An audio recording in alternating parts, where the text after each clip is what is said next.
Merci beaucoup. Je dois d'abord préciser que nous avons un pays, le Sénégal, qui a 718 km de littoral. Ce littoral concentre une bonne partie des établissements humains. Plus de la moitié de la population sénégalaise vit au niveau de ce littoral. Des activités économiques, plus de 67% du PIB du Sénégal. Mais le constat est que dans cette partie du Sénégal, il y a une forte érosion côtière ces dernières années, due principalement à des activités anthropiques, mais également au phénomène du changement climatique. Et cette conférence nationale, la première édition de cette conférence nationale sur la gestion intégrée des zones côtières, vise à promouvoir la gestion intégrée des zones côtières comme outil de gouvernance du littoral dans une perspective de résilience climatique.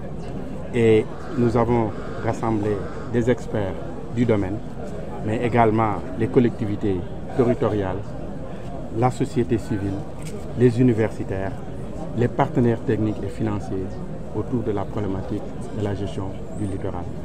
Nous allons, au cours de ces 3 jours, avoir 2 segments, un segment technique et un segment de haut niveau qui sera présidé le jeudi par le Premier ministre.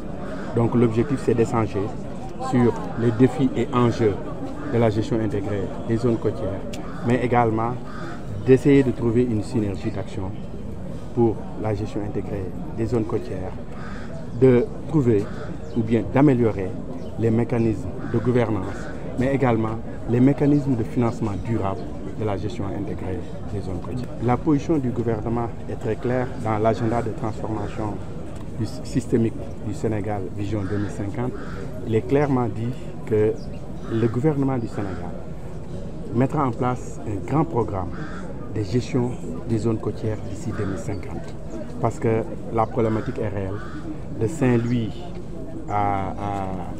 au Cap Skirring, en passant par Mbao, Barnier, Rufisque, Dionewar, dans toutes ces zones, nous constatons une érosion côtière aujourd'hui sans précédent.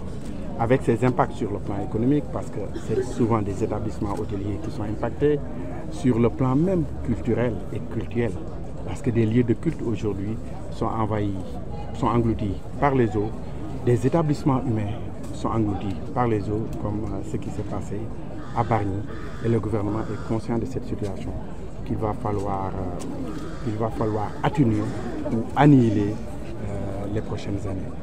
Alors, la dernière question, Monsieur le ministre, quelles sont vos attentes par rapport à ces 72 heures d'échange?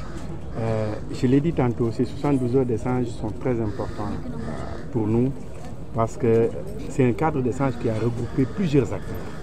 Je vous le disais tout à l'heure, les collectivités territoriales, les maires, à notre avis, constituent des acteurs clés de ce que nous faisons, mais également les universitaires sont là. Le comité scientifique qui a travaillé sur cette conférence, la société civile, les partenaires techniques et financiers. Et au bout du compte, les résultats qui seront issus de ces travaux nous seront un outil de prise de décision pour le gouvernement. Je vous disais que nous nous acheminons vers l'élaboration d'un grand programme sur la gestion côtière en 2050 et les inputs issus de cette conférence pourront aider le gouvernement à aller de l'avant.